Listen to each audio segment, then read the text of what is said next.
Hola, ¿qué tal? ¿Cómo están? Bienvenidos a otro capítulo más de Cuidado con la Rata. El menú de hoy.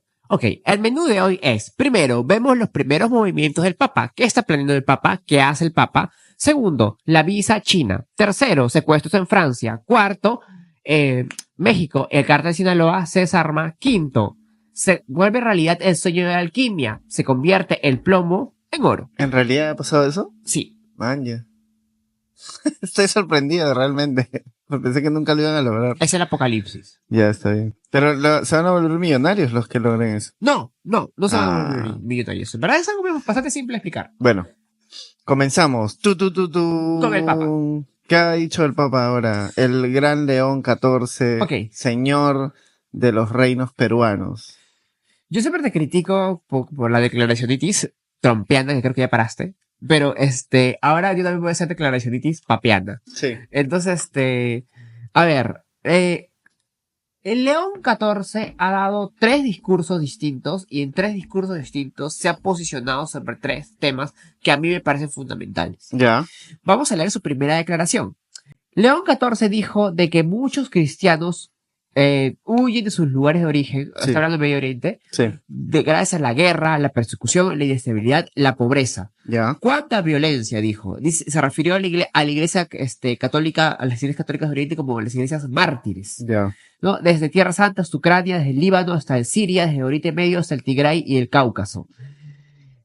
A los cristianos hay que darles la posibilidad, no solo con palabras, de permanecer en sus tierras con todos sus derechos necesarios para una existencia segura. Les ruego que se comprometan por esto.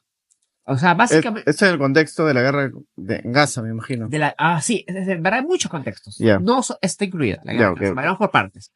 A todo decir que hay iglesias católicas que reconocen la autoridad del Papa, pero tienen otros ritos orientales en Medio Oriente, en África del Norte. Ya. Ok. Muchas veces, en los últimos años, desde la aparición sobre todo del Estado Islámico, estas iglesias, estos cristianos han sufrido el embate de los movimientos fundamentalistas, sobre todo en Siria, en Irak, donde estuvo el Estado Islámico. También en el Sahel, justo ahí donde está el límite entre el África islámica y el África cristiana. ¿En dónde más o menos qué países son? El norte de Nigeria, Chad, Chad. Por ahí, las comunidades cristianas sufren los embates de los movimientos islamistas. ¿Los matan? Sí, les hacen atentados. Ya. Ahora, también en Israel, cuando Israel ataca a los cisjordanos, hay cisjordanos cristianos. De hecho, la Basílica del Santo Sepulcro está en la zona palestina de Jerusalén. Tengo una pregunta ahí, no sé si la podrás responder. A ver. Porque yo veo videos de gente que va y visita la celda donde estuvo Jesús, y visita el Santo Sepulcro, y visita donde estuvo crucificado. ¿Hay alguna evidencia científica de que en realidad Jesús, o en realidad la figura que conocemos ¿Qué te parece si me lo preguntas después? Porque estamos hablando del Papa. Ok. Ya. Y entonces, no importa mi pregunta. Es que me estás yendo por allá. Ya. Solo quiero saber sí o no. ¿Hay evidencia científica sí o no? Nada más. ¿O todo es una fantasía? No sé, porque eso tener que elaborar más esa respuesta. Ok. O sea, tener que investigar. Ya, ok. Yo sí regreso al tema. Ya. Y bueno, entonces, nada, el Papa está haciendo referencia a todas estas múltiples persecuciones. Es una plantada de cara, una plantada de posición respecto, no solo a Francisco, también yo diría a Benedicto, a Benedicto XVI, incluso a Juan Pablo II, que prácticamente se olvidaron de defender a los cristianos orientales frente a los embates del islamismo y frente a los embates de Israel, todo hay que decirlo. Entonces me parece una muy buena posición de parte de León XIV. Esta es la declaración que tú me dices que él se va un poco, le manda a su chiquita a Israel. No, ¿o es otra? Es otra, Esa es la chiquita más chiquita. Hay otra más grande para Israel. Entonces, me parece una muy buena posición. Porque si tú eres papa, tu primera misión es defender que tu gente siga viva. Claro. Entonces, a mí, a los perseguidos, pues, ¿no? Estrellita para León XIV. Segunda declaración. A ver, vamos.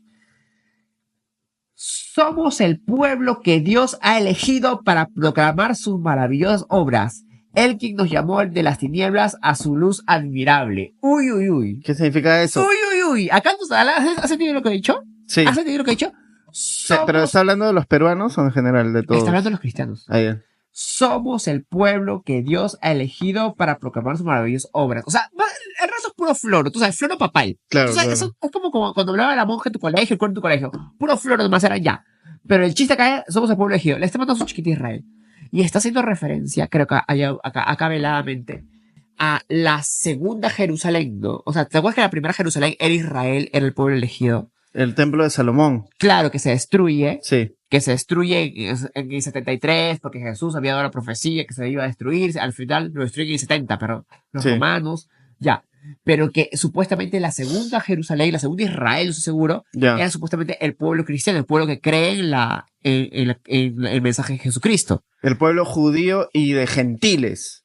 La mezcla de judíos y No gentiles. estás entendiendo un carajo. Ahí. A ver, la primera Jerusalén y la primera Israel Sí. es la Jerusalén antes de Jesús, Sí. la Jerusalén de los judíos. Sí. La nueva Jerusalén, la nueva Israel es la cristiandad, la que sigue el mensaje de Cristo. Por ¿No? eso, pero Jesús no, los apóstoles no decían que la cristiandad debía estar conformada de judíos y de gentiles, No que no eran impor- judíos. No importa, importa de cristianos, porque ya no importa de dónde vengas ni de qué pueblo vengas, simplemente de cristianos. No hay ninguna mezcla y tú has dicho mestizaje. My point exactly. Pero bueno, continúa. Y así. Entonces, Ya, eso. entonces la manda. Entonces, lo que pasa es que Netanyahu ha estado con este discurso medio mesiánico, medio así de que ellos son el pueblo elegido y que por eso tienen que hacer lo que están haciendo en Gaza. Exacto. Entiendo. Y le pone su Y estate claro, quieto. y él El le da pueblo un que poco eligió de- somos nosotros. Cállate la boca. Ya. De hecho. Ok. Así que también me ha gustado su segunda Ahora, con esa declaración, más bien no enardece a los islámicos que ya perseguían previamente a las iglesias cristianas del Oriente, al decir que ellos son el pueblo elegido y no otros. No estoy seguro. Yo Ya. creo que este ha sido un mensaje frontal hacia Israel. Ya, El ok. primer mensaje ha sido más directamente hacia los islámicos. Este ha sido Sí. un segundo mensaje más hacia Israel. Francisco no se metió con Israel. No chocó. Francisco al último se mete con Israel. Ya, En su- ya. sí, ya. Pero, Ya. pero sí, sí. Sí le mete su... Bueno, pero bueno, condena pues el Claro. genocidio, todo Aparte, eso, ¿no? viniendo de un papá que es norteamericano, Sí. porque no es peruano, es norteamericano, entonces, en este contexto, tú sabes que los principales sionistas, los que se comen el cuento del pueblo elegido y por eso hay que dejar de hacer todas las conjudezas, son los americanos, son los Sí. gringos. Entonces, viniendo de un papá gringo, el mensaje es muy importante. ¿Por qué? ¿Por qué? Porque les está diciendo, no, pues, ustedes no son el pueblo elegido para andar matando a todo el mundo. Ya. Es verdad. o sea- O sea, es un choque doble contra Netanyahu, pero también contra la protección de Trump. Claro. Y todos estos loquitos que quieren... Y claro, que son defender a loquitos Israel. mesiánicos al Claro, final. Son, claro. claro, y son evangélicos, protestantes mesiánicos. Ya, ok. Claro. Y curiosamente, es que por eso, y muchas veces a esta gente de tendencia protestante, pues le chupa un huevo lo que le pase a los cristianos orientales, sean los ortodoxos, Sí. sean los maronitas, los coptos, los etíopes, porque les llega, porque simplemente para ellos son simplemente parte de la antigua iglesia del cual ellos han salido, ¿no? La iglesia de los santos, la iglesia de aliada con Satanás, ¿no? Porque tú sabes que ellos ven, los protestantes ven de la iglesia católica para atrás. Ya. como ¿Son pues- aliados de Satanás? Claro, o sea, al Papa lo ven como el gran demonio. ¿Ah, sí? Claro que no sabías eso. No sabía eso. Yo pensé que eran reformadores de la iglesia, ¿no? Te Que- falta ya. ubicatex religioso. Ubicatex religioso. Sí, ¿te acuerdas del profe que decía esa verdad? Sí, Ramiro Escobar. Ramírez Escobar. Ya. Ya, y ha dicho eso. Ahora, dicho sea de paso, ha salido una nota del New York Times de cómo eligieron a León en el concilio, y ahí, en el concilio no, en el Cónclave. cónclave. Y ahí lo que explicaban un poco era que parte de esta decisión que tomaron los cardenales al final fue también porque él era un papa que había hecho comunidad, o sea, que había hecho, digamos, trabajo de campo, ¿no? Claro. En Perú y todo esto. ¿Y por qué pierde Patrolín, creo que se llamaba el otro? Parolin. Parolin, Sí. porque Parolin era Petro Parolin. Parolin era un burócrata de la iglesia, básicamente. Había estado siempre en el Vaticano, entonces no tenía gran experiencia ni gran acercamiento con pueblos humildes o con pueblos en situación de riesgo, qué sé yo. Entonces supongo que él también tendrá esto de la preocupación por las iglesias estas perseguidas y todo eso, justamente por su paso, o sea, de haber tenido ese acercamiento con poblaciones Claro, vulnerables, ¿no? claro, mira, y fíjate, sí está resultando, y, Claro. y se está yendo al choque. Claro, claro. Y tiene que irse al choque, yo en ese sentido lo apoyo. Cuando no lo apoyo, esa es su tercera declaración. ¿Qué ha dicho? Porque no, o sea, porque aparentemente inocente, no es inocente, sabemos que no es. A ver, el Papa ha dicho, a ver, ha lanzado un mensaje a los gobiernos que se aplican a proteger a la familia tradicional. Acá abro comillas. Aplicarse para construir sociedades civiles armónicas y pacíficas. Algo que debería realizarse, abro comillas, realizarse sobre todo invirtiendo en la familia, fundada sobre la unión estable entre el hombre y la mujer. Ah, sí, madre. Claro, obviamente esto o sea, puede ser, o sea, pues suena bien, pero si lo vemos detrás, en qué contexto lo dice, y bueno, y sobre todo en qué momento, porque en estos momentos se tenían expectativas de que él iba a continuar la apertura de Francisco. Yo te dije que no, ¿ah? Yo también Yo te estaba dije diciendo que que no no, la yo vez también estaba pasada. diciendo que no. Ya. Yo siempre he desconfiado de este papá. Sí. Ya se nota que está sentando las Bueno, deben bases haberlo para una presionado posición también. más rigorista. Deben estarlo presionando, pero pronúnciate, y ya finalmente se pronunció, ¿no? Bueno. Ahora, Igual también han circulado un video donde está salvado todo el mundo, se aparece de una bandera LGTB y ¡fuc! Él gira para otro lado. Como que no quiere. sí, he visto Claro. ese video. Pero yo creo que ya estamos viendo un papa más conservador. O sea, un papa que políticamente va a ser mucho más activo. Sí. O sea, que me gusta que va a plantar cara a los que están haciendo pasar mal a comunidades cristianas vulnerables. Y ha ofrecido dar el Vaticano como centro de negociaciones, ¿no? Claro, Para la esa parte guerra. me gusta. Ya. Pero creo que de puertas del catolicismo para adentro es un papa mucho más rigorista. Que el tema doctrinal sí es más ortodoxo, ¿no? Claro, Pero- es mucho más ortodoxo, mucho más duro. Entonces se vienen 30 años de ¿Cómo de sabes que va a tiempos llegar 30 recios. años? ¿Por las estrellas o por tú calculas que va a durar? por el cálculo, pues, Ah, ya, porque ok, está ok. joven, pues, ¿no? Entonces, Francisco, cuando dio las declaraciones que dio, o cuando daba las declaraciones sobre temas como la homosexualidad, ¿qué te parecía a ti? ¿Te parecía que realmente era un reformador? ¿Era un tipo que decía algo diferente dentro de esta iglesia tan conservadora y cerrada? ¿O te parecía que lanzaba cosas para la tribuna nomás? a mí me parece que Francisco siempre fue tímidamente liberal. Ya. Hasta el último año, como que ya se iba a morir, se echaba. Claro, claro. Pero sí, igual, no era como que me causaba tanta emoción, pero era como que por lo menos lo veía tímidamente liberal. Ah, ok, ¿no? Cuando ya Francisco se echaba, es cuando en su penúltimo año, Sí. da una encíclica, no me acuerdo, yo me sabía el nombre, me lo olvidé, en la cual le dice a los sacerdotes que pueden bendecir unidos gays homosexuales. Ya. Que no es lo mismo que hacer matrimonio. Ya. Es simplemente que después de la misa, una pareja se podría acercar donde el sacerdote para que le dé su bendición. Eso constituye una revolución. Y ahí tú dices, ah, carajo. Ah, ¿tú crees Esto va en serio. ¿tú crees que hiciera un cambio así Sí, o sea, sustancial, digamos? Claro, las primeras veces cuando el Papa O un hablaba, gesto, por lo menos, claro, importante. me parecía gesto, o sea, como que yo no prestaba atención. Ya. Porque al fin y al cabo nunca me importó mucho lo que diga el Claro, Papa. claro. Pero cuando el Papa hace 1 año, 2 años, Ya. lanza esta encíclica y saca esto, yo digo, a la chu. Acá hay algo. Acá hay algo. Claro, y parece que el Papa León XIV pues no va a seguir con el mismo camino Sí. y muy probablemente le dé vuelta a esa medida, ¿no? Que ya no se puede, que los sacerdotes que quisieran hacerlo, porque era voluntad primero del sacerdote, o sea, Sí. tenías que conseguir un sacerdote liberal que quisiera bendecir tu unión después de la misa, sin ceremonia, no era una ceremonia, era después. Ya, ok. Bueno. Pero por lo menos te pareció que hizo algo. Claro, era como una especie de unión civil religiosa. Ya, O sea, pero no- se arriesgó. Claro, era una especie de unión Ya. civil religiosa, pues, se ¿Y arriesgó. tú crees que este actual papa no va a hacer eso? No creo No lo que sea ves eso. así. Incluso corremos peligro de que dé la reversa, ¿no? Ya. De que eso lo revierta. Hablando de eso, yo he leído he visto con cierto horror y escuchado las declaraciones de Philip Butters, lo entrevistan. Hay una radio acá, Cristiana Betel, la que reemplazó pues a Oasis. Ya. Y ahí están claro, o sea, obviamente entrevistan a toda la gente de la derecha y extrema derecha. Entonces le entrevistan a Philip Butters, que es un candidato, le entrevistaron la semana pasada, que es un candidato presidencial, autolanzado. Y él lo que dice, ya le preguntan sobre la unión civil, sobre si permitiría siendo presidente del matrimonio gay o qué sé yo. Y él dice claramente que pero suelta un discurso así como que es claramente hombre y mujer el matrimonio. Y Pero que es Philip Butters, y que el ¿qué enfoque esperabas? de género va a desaparecer del país. Y es un tipo que habla de que Cipriani le hizo un milagro para salvarle la vida. Y que tiene al Tuve, pues, como segundo, que es uno que está relacionado al Opus Dei.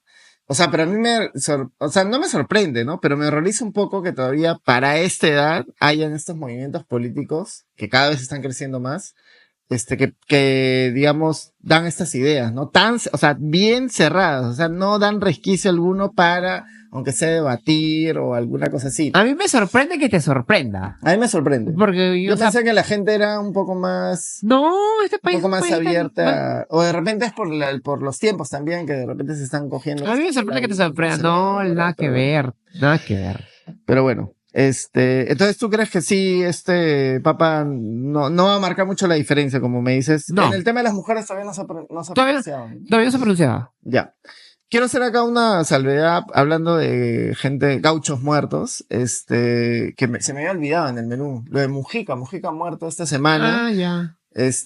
Bueno, Yo ya. ya no me voy a referir a su obra ni a lo que dijo, porque ya todo el mundo ha completado A mí me aburre cuando la gente muere. Porque es como que todo el mundo comienza a decir, ¡ay! ¡Murió Mujica! Sí, ¡Murió Mujica! a mí lo Es como único que, que me mamá, tú no da, lo conocías, cállate la a mí lo boca. único que me da pena es que, bueno, que se murió pobre y eso es raro en un presidente A mí no me da latinoamericano. pena. Pero a mí lo que me da pena es que él vino de esta generación de gente que mucha de esa gente la mataron los militares, pues en los 70 y en los 80, los Ya. militares argentinos, uruguayos. Entonces yo siempre me he preguntado cuando veo este tema de las torturas y de las desapariciones, ¿cuánta de esta gente hubiera hecho la diferencia en la política, ¿no? Si hubieran vivido hasta viejos, porque muchos de ellos los mataron. Muchos de ellos, también algunos de ellos eran violentos y extremistas y qué sé yo, pero muchos de ellos sí realmente tenían concepciones políticas muy avanzadas, eran gente muy preparada y las mataban, pues, ¿no? Así como si fueran un poco ganado. Entonces siempre me pregunto, siempre me va a quedar un poco esa pregunta de qué hubiera pasado con esa generación si no lo hubieran exterminado, ¿no? ¿Qué países hubiéramos tenido? De repente no hubieran marcado la diferencia, de repente sí, pero bueno, de repente un modelo, un ejemplo de lo que hubiera pasado es el propio Mujica, ¿no? Que al final se convirtió, para odiadores o para gente que estaba de acuerdo con él, se convirtió en un político más o menos importante en la región, ¿no? Histórico. Pero bueno. Ya, esa es una mención ahí que tenía que hacer porque ha muerto esta semana. Ahora, lo importante viene ahora en Francia. En Francia se están secuestrando a a los empresarios y a los familiares de empresarios metidos en las criptomonedas. Francia esta semana quedó conmocionada porque salió un video donde se estaba intentando secuestrar a la hija de Pierre Nocet. Pierre Nocet es el CEO de una empresa llamada Paymium, que es una plataforma francesa de intercambio de criptomonedas. La chica se la quisieron jalar ahí a un camión 3 patas vestidos de negro con la cara cubierta en el distrito 11 de Francia. Y bueno, De justo París. sí, de París, perdón. Y un vecino justo lo grabó, hubo un tipo que logró ahuyentar a los secuestradores con una suerte de extintor, y quedó como el héroe, pero bueno, este es el tercer intento de secuestro que ha habido, bueno, este fue un intento de secuestro, pero ya han habido 2 secuestros antes, el 1 de mayo, el padre de un magnate de las criptomonedas también fue secuestrado en París, le cortaron un dedo y pidieron que se pague. Supuestamente, según las noticias, el magnate llegó a pagar una especie de rescate, pero luego recuperaron el dinero, la policía. Y luego en enero o en febrero también hubo un secuestro de unos esposos, también metidos en las criptomonedas, ¿no? Ujú. Bueno, ahora los ejecutivos de las criptomonedas en Francia están alocados. Ahí en el diario de la Nación de Argentina mencionan el caso de Alexander Amonino, que es un tipo que, bueno, ahí declara, ¿no? El diario y lo que dice es que ha comenzado a cambiar de rutina. Por ejemplo, evita el transporte público, ya no va a las reuniones de las criptomonedas, modifica constantemente el camino de volver a casa. Entonces, lo que se está hablando en Francia un poco es la mexicanización del crimen francés. Cada ¿Hay día algún perfil de esos secuestradores? todavía no se sabe mucho de los secuestradores. Se sabe que en el secuestro de mayo detuvo a 10 personas, de las cuales 5 han quedado o sea, se interrogó a 10 personas, de las cuales 5 han quedado detenidas, pero al parecer hay una cosa, hay una organización muy grande Una que está organización, parece que no, que sí o no. está enfocado en el tema de las criptomonedas. ¿Por qué? Porque las criptomonedas, los bitcoins, los fantasy wallets, todo esto ha creado una especie de nueva aristocracia francesa, ¿no? De gente que se está volviendo muy rica con estas modalidades de intercambio de monedas. Y bueno, el crimen ya le echó ojo ahí. Ahora, Francia ya ha estado combatiendo desde noviembre pasado, a diferencia de acá en el Perú, que matan 13 personas y no hacen nada. En Francia se han puesto un poco los pantalones y, por ejemplo, han puesto toda la fuerza en lograr resolver los crímenes y bajar la tasa criminal en Marsella. Marsella es el punto neurálgico del narcotráfico en Francia. Han habido como 42 homicidios el año pasado, 43 el año pasado. Yo sé que acá no es mucho, pero ahí aparentemente es un montón. Ya. Y entonces los policías han centrado en Marsella para tratar de limpiar Marsella. Ha ido el ministro de Justicia, del Interior, y bueno, De están donde haciendo viene el eso. tarot de Marsella y la marsellés. ¿Qué es el tarot de Marsella? Es el tarot más antiguo que se tiene, ¿no? Es efectivo. Obvio. Bueno, ahí opera algo que se llama la DZ Mafia y bueno, no son palabras menores. La DZ Mafia hace unos meses atacó una comisaría y la incendió y atacó vehículos policiales. Entonces algo así como un antaurazo, pero en Marsella. Pero bueno, eso está ahorita conmocionando un poco Europa. El video lo van a pasar ahí, se lo voy a mandar a Miguel para que lo pase, porque Ya. es bastante gráfico. Y bueno, eso está pasando en Europa. Y en Asia, los chinos nos han dado visa para un bien. sueño. China ha incluido 5 países sudamericanos, entre ellos nosotros, en la lista de países exonerados de la visa. No nos han dado la visa, sino más bien nos han exonerado de la visa. Qué bacán. Entre el 1 de junio del Para ir un mes. 2025, el 1 de junio del 2025 y el 31 de mayo del 2026. Y está más enfocado ¿Qué eso es por un año?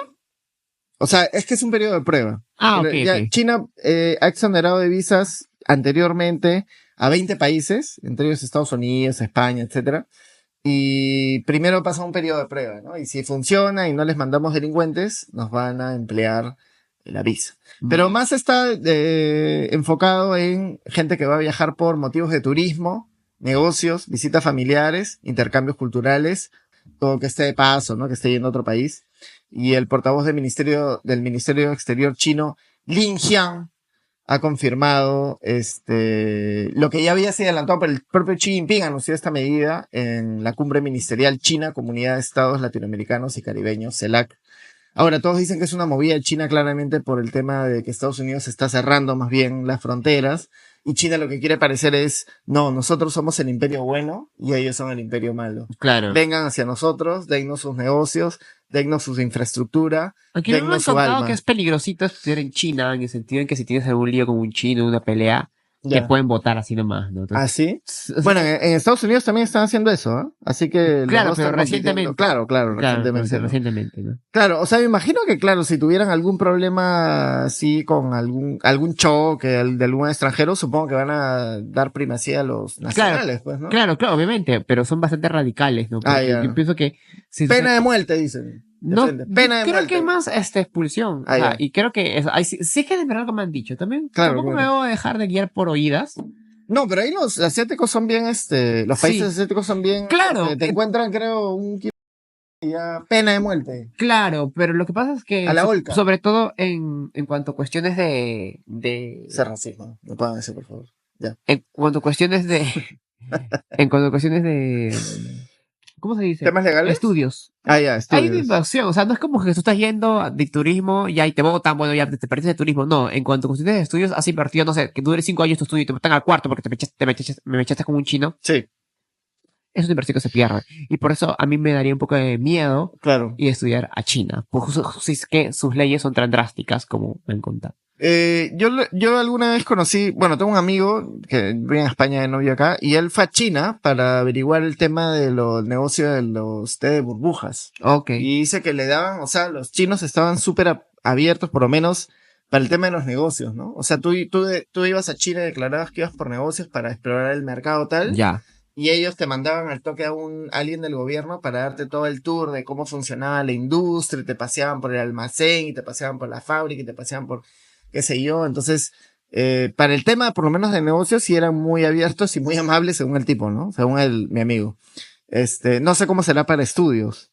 Pero yo sé, por ejemplo, que este congreso, el congreso peruano, con esto que ha habido de, no sé si viste el problema que hubo, estas chicas que han contratado, que eran chicas de Alianza para el Progreso, Ok. esta chica que le inventaron una oficina, pero bueno, ella señala en su defensa de que justamente ella ha abierto esa oficina, o le han abierto esa oficina para promover el intercambio de estudiantes entre China y Perú, ¿no? O sea, quieren mandar estudiantes allá, practicantes, digamos, que practiquen en el parlamento chino, y quieren traer acá gente, practicantes de universidades chinas para que practiquen en el Parlamento. Debe ser interesante Nacional. porque debe ser otra perspectiva. ¿Qué ¿No? combinación va a salir de ahí? Una muy interesante porque lo que yo veo, más o menos trabajando o teniendo contacto con las humanidades, así, Sí. es que estamos muy pendientes de lo que hace Estados Unidos y Europa y prácticamente no vemos otras latitudes. Es verdad, es No verdad. vemos lo que hace Rusia, no vemos lo que hace China, no vemos lo que hace otra gente del sur. El mundo como multilateral. En África, ajá, Ya. India. Entonces, yo creo que abrirnos hacia China es una forma de romper también esta hegemonía europea y norteamericana. Yo me acuerdo que en un momento en la Católica se comenzó a llenar de estudiantes de intercambio de China, de Corea. Ah, yo no. Sí me acuerdo de eso. Me parecía raro, pero bueno. Claro. Pero sí, bueno, es bueno el intercambio. Ahora, los estudiantes en chinos que, por ejemplo, van a Estados Unidos o van a universidades europeas, yo sé que son los que más dinero tienen, de todos los estudiantes de intercambio. O sea, siempre son las mejores marcas de ropa, los mejores autos, las marcas de tecnología, las últimas marcas de tecnología. O sea, los chinos sí les gusta demostrar su riqueza, ¿no? Sus chivilines. Debe ser porque vienen de un imperio, ¿no? Un imperio muchísimo. El imperio bueno, según China. El imperio bueno. El imperio que fue primera potencia mundial por lo menos hasta 1700. Para mí, hasta el siglo de la vergüenza. En verdad es el siglo de la vergüenza. En verdad es el siglo. ¿Cuál es nuestro siglo de la vergüenza? ¿Todos los siglos? Yo creo, bien interesante. Vamos a contextualizar primero. Los chinos llaman el siglo de la vergüenza al siglo que empieza desde la guerra del opio en 1942. Sí, más o menos. Y acaba con la revolución china en 1949. Son 100 y pico años, ¿no? Sí. Son 108 años. Sí. Ese es su siglo de la vergüenza, ¿no? ¿Pero por qué le dicen el siglo de la vergüenza? Porque es el siglo en que China se arrodilló y firmó los tratados desiguales con las potencias europeas. Las potencias europeas fundaron colonias en sus costas. Los invadieron. Las potencias europeas invadieron Beijing luego de la rebelión de los Boxers. Japón los invadió no me acuerdo cuántas veces. Sí. Rusia los invadió no me acuerdo cuántas veces. O sea, perdieron todo. Perdieron todo. Fue básicamente todos humillado. Los partidos. Y terminó eso con la Guerra Civil China. La Revolución China no detuvo eso. La Revolución China fue en 1912. Sí. En la cual ¿era Sun Yat-sen o Yuan Shikai? Sun Yat-sen. Yeah. Creo que se tumban. El padre de China. Se tumban al último emperador, al niño Puyi. Sí. Y sube la república, pero la república de 1912 es un caos. En 1927, los comunistas que habían firmado pacto con los nacionalistas se sublevan, o sea, rompen Mao Zedong con Chiang Kai-shek. La larga marcha. Y empieza la larga marcha y empieza la Guerra Civil China. Sí. Y ahí está en 1949 que sube el Partido Comunista. Entre 1842 y 1949, el siglo de la humillación. Sí, ahí Mao dice... Yo también creo que Perú tiene su siglo de humillación. Mao ahí dice cuando gana la guerra que había que hacer una transmutación de valores, cambiar completamente el sistema de valores chino porque ese sistema de valores antiguo, añejo, había llevado al siglo de la vergüenza china, ¿no? Y ahí es donde se produce todo esto de la revolución cultural y todo esto que después fue súper cuestionado. Pero bueno, ¿cuál es nuestro siglo de la vergüenza? Yo creo que son todos los siglos. Yo creo que nuestro siglo... Yo creo que son... A ver, si tú me pones a mí, yo diría que son 70... ¿Siglo XIX? Yo creo que son 250 años. 250 años. Son 2 siglos y medio. 2 siglos y medio. Los 300 que vivimos libres. Lo que pasa es que yo creo que Perú como espacio, claro, porque acá ahorita voy a soltar un discurso que por encima puede parecer un poco hispanista. Ya, okay. Perú como espacio territorial tenía la hegemonía cuando era gobernado por el Imperio Inca, obviamente. Cuando vinieron los españoles del siglo XVI y XVII, obviamente Perú era el virreinato y todo eso, ya. Pero creo que entra en una decadencia más o menos en 1770, cuando comienzan a amputársele territorios. Bueno, la amputan ya en 1730, todo lo que es lo que iba a ser Colombia. Ya. En 1770 le quitan Río de la Plata. Entonces, digamos que a mediados del siglo XVIII empieza la decadencia peruana, ¿no? ¿Por qué nos quitaron? Nos comienzan a quitar territorios. Bueno, básicamente... Se crean por nuevas intendencias, creo, algo así, ¿no? No, son virreinatos. El virreinato de Nueva... ¿cómo se llama? No creo con los del norte estos. ¿Cómo se llama? Nueva Castilla, Nueva Granada. Los del norte. Y el virreinato de Río de la Plata del sur. Claro.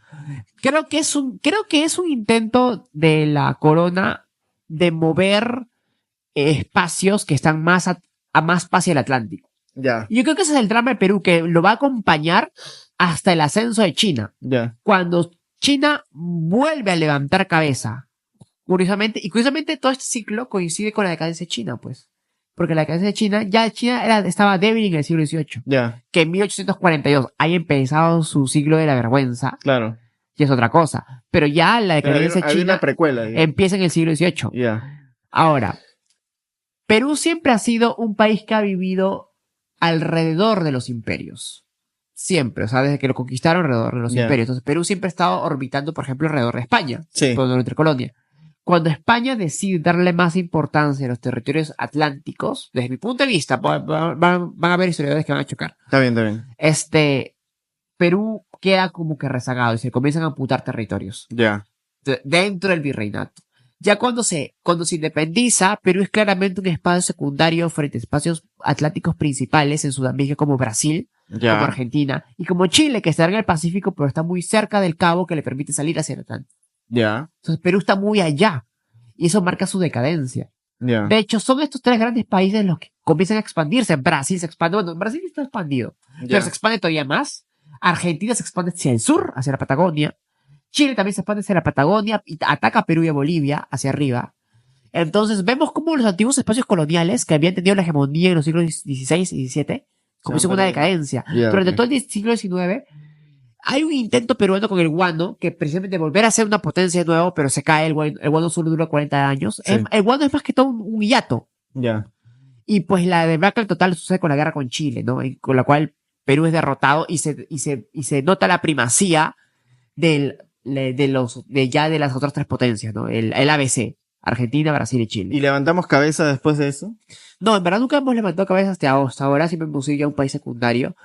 Esperemos que el nuevo censo de China y que seamos un nodo ya comercial nos vuelva a poner de nuevo en el juego y en la hegemonía política de Sudamérica, ¿no? ¿Tú crees que si como dicen, si el centro de gravedad del Perú hubiera sido el sur, hubiera sido la Confederación Perú-Boliviana, hubiera continuado eso, nos hubiera ido mejor que cuando el centro de gravedad se trasladó a la costa? Es que el problema no creo que es el sur, la costa. El problema es el país que podía formarse, ¿no? Yo creo que Ya. hubiera sido un país mucho más grande y con mucha más capacidad para hacerle la contra la ABC. Ya, ya, ok, ok. Bueno, ese O sea, fue... incluso si la Sí, confederación se hubiera dado, pero la capital hubiera sido Lima, ya, yo creo que igual hubiera sido un país tremendo, ¿no? O sea, no importa dónde estuviera la capital.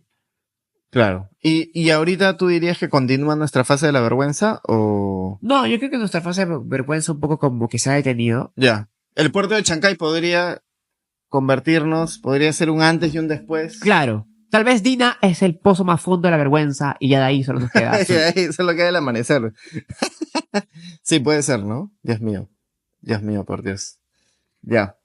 Bueno, y hablando ya que nos hemos venido a la región latinoamericana, mi pequeña sección de noticias latinoamericanas ahora tiene que ver con el tema de el traslado de 17 familiares del Chapo Guzmán a Estados Unidos.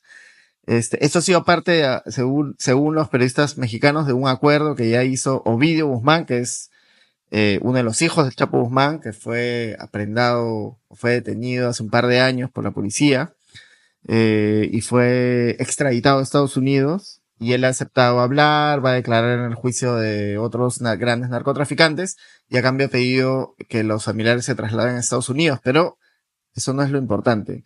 Lo importante es que según la periodista Anabel Hernández, que es una de las periodistas que más admiro en la región, según ella, esto también es síntoma de cómo el cártel de Sinaloa es el grupo de narcotraficantes más importante y más grande que hay en la actualidad, que tiene sus tentáculos hasta inclusive en el Perú. En el Perú también el cártel de Sinaloa le compra mucha cocaína a los narcos peruanos.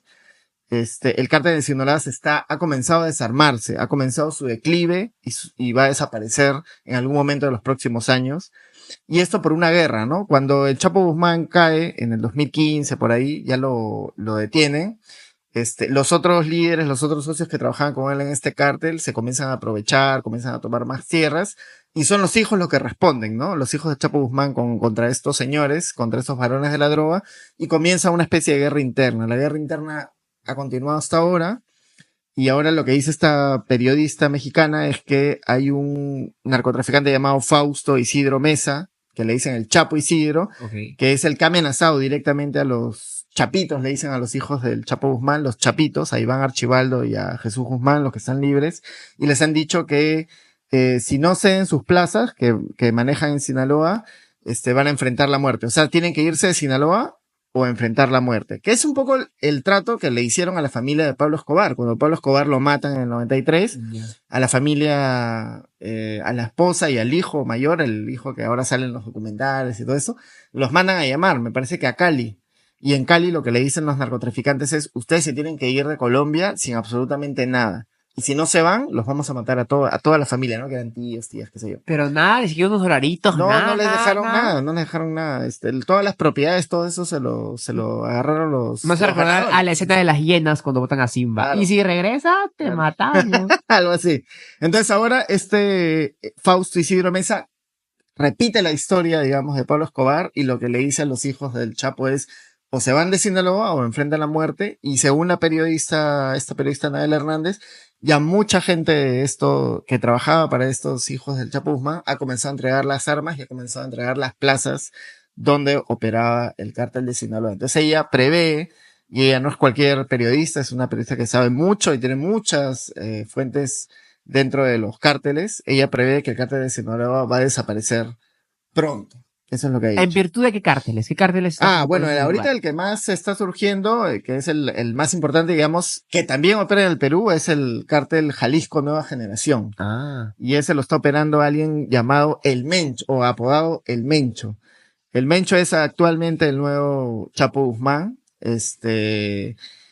Acaban de detener a su esposa hace poco, al hermano también me parece, pero el tipo es un tipo muy violento y es el que parece que va a seguir, va a ser el sucesor, digamos, va a convertirse en el capo de capos del narcotráfico mexicano, si es que ya no lo es, ¿no? Ya, Entonces, pero bueno, están en esas guerras, ahorita hay muchos cárteles, están súper divididos, antes habían unos 4 o 5, hasta los 2000, luego empezó la guerra, que Felipe Calderón les declaró la guerra, pero al final no es que les declaró la guerra, sino que él se había unido con uno de los cárteles y fue contra los otros cárteles, y hubo un montón de matanzas, creo que más de 120.000 muertos se calcula en esa época o algo así. Esa fue su famosa guerra contra el narcotráfico. Esa fue la famosa guerra contra el narcotráfico que no solucionó nada, empeoró las cosas y ahora son como, digamos, sobrevivieron algunos de los cárteles, creo que el único así de los históricos era el cártel de Sinaloa, pero los demás eran cartelitos, ¿no? Que surgían por todos lados, ¿no? Ya. Y que se mataban unos a otros, se traicionaban. Porque a mí me acuerdo que había un mapa en México, ¿no? Estabas el cártel de Sinaloa, Claro, Sinaloa, el cártel de Juárez, Tijuana, Juárez, Jalisco, también Jalisco ya estaba. Los Zetas, el Golfo. El Golfo, Y habían algunos más. Michoacán. No, había uno. La Sagrada Familia. La Sagrada Familia también era uno. Sí, exacto. Pero era Todavía se así. mapa en México y puedes ir. Sí, eran como 5 o 6 que Claro. estaban ahí, ¿no? Pero ahora son un montón por todos lados. Que están conectados, se conectan, se desconectan, se traicionan, se matan entre sí, se vuelven a aliar. Pero hoy ahora ya parece que la guerra finalmente ha afectado al cártel de Sinaloa con estas detenciones, porque también se detuvo hace unos meses al Mayo Zambada, que era el otro líder histórico del cártel de Sinaloa, que nunca lo habían apresado. Él sí era realmente el líder así, con todas sus letras, y es uno de los hijos del Chapo Guzmán que lo engaña, le hace creer que tiene que ir con el avión, después dijeron que lo había secuestrado, pero bueno, la cosa es que aparecieron los dos en Texas en un avión privado y el Mayo Zambada estaba amarrado y se lo entregó a las autoridades norteamericanas y ahora está en Nueva York esperando su juicio. Uno de los que va a declarar en su juicio es Ovidio Guzmán, que es este hijo del Chapo Guzmán que ha negociado que Estados Unidos reciba a sus 17 familiares y a cambio él va a declarar. Entonces ahora todo el mundo está esperando qué es lo que va a declarar él, porque él no solo traficaba coca, sino traficaba fentanilo, la nueva droga de moda. Sabe Dios a cuántos políticos y policías de México les habrá pagado. Pero bueno, esa era mi pequeña sección de noticias de Latinoamérica. Ok, entonces me toca a mí. Te toca a ti. Para una pequeña noticia. Tienes una noticia desde el mundo de Harry Potter. ¿Por qué? Por la alquimia, pues. No, pero Harry Potter Sí, había alquimia? había un personaje que se llamaba Nicolás Flamel. Flamel. Ah, ya, claro. El famoso alquimista. La alquimia normalmente era una especie de, ¿qué era? Químicos, pero con algo un toque místico, ¿no? Que tenía Claro, era una ciencia medio oculta. holística, una Claro, cosa medio así, ¿no? oculta, Sí, sí, ¿no? sí. Que lindeaba con la astrología, con el... Merlín, todo eso. Sí, Puede ser. que se trataba de buscar convertir el plomo precisamente en oro. Claro, últimamente los místicos actuales le dan la explicación de que se trataba de transmutar tu vida. No tuvieras una porquería, la tienes que transmutar en oro. Ahí no era plata o plomo, ahí era oro o plomo en oro. No era plomo o... Plata o plomo es el dicho de los narcos, pues. Dicen, ya. o aceptas plata o te damos plomo. Pero Ah, acá no es, acá es plomo en oro. sí. Y bueno, no. ¿Y qué ha pasado? En el CERN, ¿Qué que ha es un pasado? centro de investigaciones de física Sí. ubicado entre la frontera entre Suiza y Francia, que tiene algo que se llama el Gran Colisionador de Hadrones, Ya. que es ¿cómo te digo? Un círculo de concreto. Sí. Bueno, más que de concreto, pero hay otras cosas, de 12 kilómetros de largo. circunferencia. Ah, ya.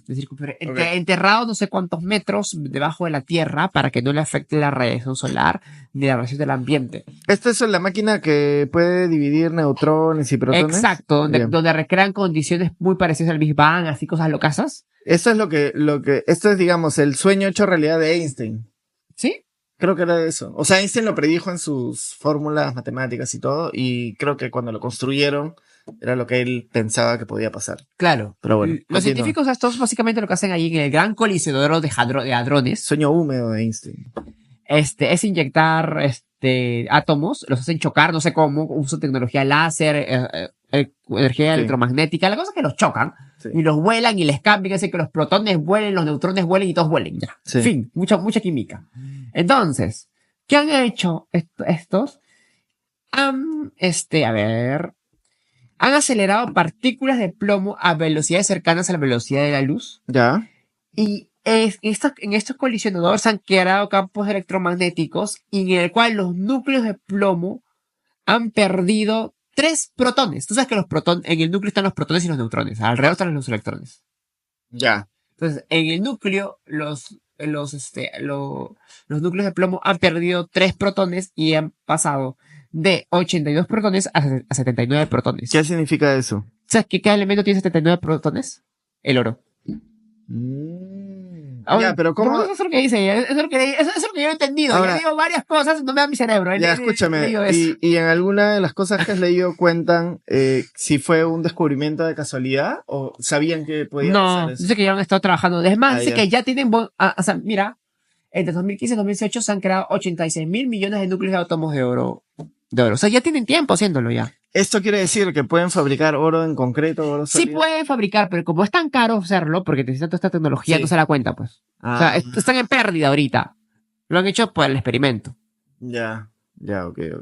Pero sí se puede hacer, digamos. No, que se puede hacer, se puede hacer. ¿Se ha intentado con algunos otros elementos químicos o solo con ese? Creo que ahorita la noticia es esa. Pero supongo que si pueden hacerlo con eso, pueden hacerlo con otra cualquiera. Podríamos hacer como en Hombres de Negro. Podríamos crear... ¿Cómo se llama la máquina esta? No sé, yo no vi Hombres de Negro. No, ¿cómo se llama la máquina que tú dices? El gran colisionador de hadrones. Podríamos crear un gran colisionador. No sé por qué digo hadrones, no sé por qué se me sale decir así. ¿Es hadrones o hadrones? Yo lo como con H, no sé por qué se me sale el. Pero es hadrones. Hadrones. Ya, podríamos crear un gran colisionador de hadrones de manera amateur, artesanal, y ahí comenzar a fabricar oro. No sé. Podría ser, ¿no? Oye, me pasó una sombra por ahí, ¿era Ulises? Sí. ¿Así? No, era Nicolás Flamel. ¿Tú lo viste también? Sí, lo has convocado, pues, a Nicolás Flamel. ¿Literal? No, no lo he visto. Pero probablemente, es que estoy viendo mi pantalla, pero... Ya. Es Miguel. No es Miguel. Ya. Ya bueno. Y eso. Pero estas recomendaciones. Qué miedo. Ya, ¿no ibas a comentar lo de los codos? No. Ya. Esa fue tu recomendación. Recomendaciones. Bueno, ahorita están habiendo, acá tengo mis recomendaciones, la final de Eurovisión. Ah, sí, te iba a comentar eso. Han pifiado a la participante de Israel, dicen. Como siempre, ¿ya? Y nunca va a ganar la Ucrania. Pero está buena también la de Ucrania, este año también. Mis recomendaciones, las que he visto, España, Ya. la Melody, no me gusta tanto, pero es interesante. Suecia dice que es la gran favorita, ¿ya? A mí personalmente me gusta más la de Islandia, Ya. y Ucrania también está buena, pero no tan buena como la anterior. Esa sí no va a ganar, pero no va a quedar también segunda y tercera, porque las otras quedaron cerca. ¿Tu favorita cuál es? ¿La española? La islandesa. Ah, la islandesa. Espérate, quiero ver. ¿Era islandesa o irlandesa? Pues te digo. Es que me confundí, creo. A ver, mejor lo veo en mi historial. Islandesa. Islandesa. Islandesa, está bien, islandesa. Ya. El año pasado, ¿quién ganó? El año pasado ganó la Suiza, por eso ahorita se está llevando en Basilea, en Suiza. Ah, ya. Ya, ok. Que a mí no me gustó la presentación. O sea, entendí que el chico que había ganado el año pasado, lo primero, o sea, lo habían hecho por su tonalidad vocal, que había combinado la ópera con el pop. Sí. Esa parte la entendí, ¿no? Y también que era como que un chico no binario, Sí. y querían premiar eso para no irse con nada más político, justo porque todo era candente, porque estábamos en pleno genocide. Entonces, bueno, pero no estuve de acuerdo. Yo pensé que, o sea, para mí que las ganadoras fueron las ucranianas. Ok. Mi recomendación es un documental que está en HBO Max o HBO, ya no sé cómo se llama. Se llama Culiacanazo, Herederos del Narco. Y justamente por lo que hemos estado hablando de México, y ahí te cuentan la historia de qué es lo que han hecho y por qué son importantes los hijos del Chapo Guzmán. Véanla, son como 4 o 5 capítulos, pero muy interesantes. Bueno, nada más. Nos vemos entonces la próxima semana. ¿Ah? Miguel tiene una recomendación.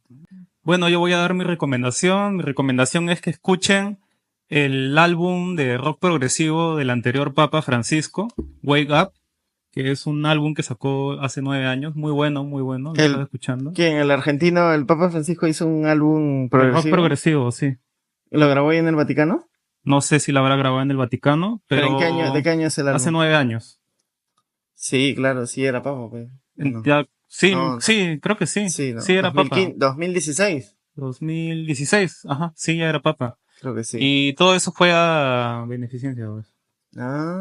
Sí, ¿y muy bueno el ¿Has álbum, escuchado las canciones? Sí, ¿De sí. qué tratan las canciones? Tiene ¿Cuál es tu canción combinaciones. No me acuerdo ahorita el nombre. Ya. Pero tiene combinaciones incluso con trompetas y de verdad es bien interesante. Escúchenlo, de verdad es muy bueno. Mensajes cristianos, así. Jesús es mi pastor. Escúchenlo mejor para no arruinar la sorpresa. Iré al cielo. Y lo siguiente que voy a recomendar es que sigan mi canal de TikTok. ¿Cuál Se es? llama Miguel Sila, que Ya. es un canal que hablo de videojuegos retro. Yo tengo el sueño de algún día lograr tener mi propio museo privado de videojuegos. Y ya está en camino, ¿eh? Yo he visto algunas de sus máquinas y sí son súper ¿No? antiguas. Entonces, esta es una Game Boy SP, edición Pikachu, ¿no? Es una Game Boy de hace 20 años exactamente. Si tienen videojuegos antiguos o si tienen televisores de radios catódicos, Ya. que son teles CRT, No sé de qué está hablando, pero bueno. televisiones potonas que le dicen, Ya. o televisiones antiguas, escríbanme, ¿no? Claro. Escríbanme porque yo las compro, o si las quieren donar porque pesan demasiado, hacen espacio, también las voy a reparar, así estén malogradas, pásenmelas, ¿no?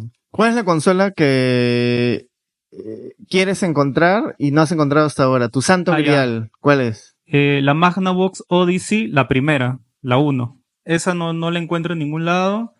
¿Es una edición limitada o simplemente...? No, es la primera consola de la historia. Todas tus máquinas me las has presentado como la primera consola de la historia. ¿Cuál es la No, primera lo que pasa realmente? es que, te explico pues. Primero estuvo la Magnavox Odyssey, la Ya. primera. Ya, Luego salió la segunda. ya, Y luego salieron unas versiones que fueron para abaratar costes. Entre ellas estaba la Magnavox Odyssey, las que son conocidas así por series de 300, 600, ¿no? ya, Esa que tú viste ese día es una serie 300. ya, Curiosamente, esa es más difícil de encontrar hoy en día que la primera. ya. Pero no sé por qué, por alguna cosa de la vida me he topado primera con eso y no me he topado con la primera. Espero algún día encontrar la primera Magnavox Odyssey para tenerlo ahí, ¿no? Y lo otro que me gustaría encontrar sería un Atari Jaguar.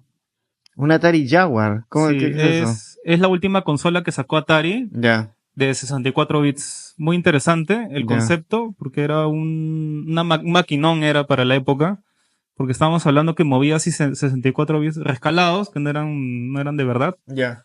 pero era una época en que las consolas llegaban solo a 16 bits, ¿no? Y Ya. la cuatriplicaba, pues, la potencia, ¿no? Claro Ya. que también estuvo carísima y por eso mismo fracasó también el Atari Jaguar, pero me encantaría encontrar una algún día. Espero que algún día llegue a mis manos. Y eso es todo. Bueno, si conocen a la Magnavox Odyssey o 1 o el Atari o Jaguar. el Atari Jaguar y lo quieren vender o lo quieren donar, mejor si lo quieren donar, ya saben a quién buscar. Listo. Él les va a dar huevos. Listo. Chao, chao. Chao. Suscríbanse.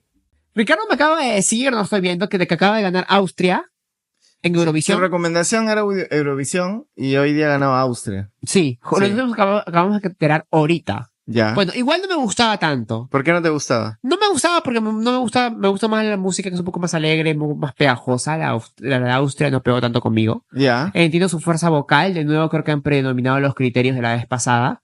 ¿Es como una soprano? Sí. Ah, ya. Y es como que, bueno, ¿Es ya. una mujer? Sí. Ah, ya. Bueno, entonces eso. ¿Y tu recomendación cuál era? ¿La española? La española, la islandesa sobre todo. ¿La islandesa? Sí, Ya. claro. Ok. Ok. ¿Qué tal si esto lo ponemos después de lo que viene? Como que, Ajá. sí te entiendo. Ya.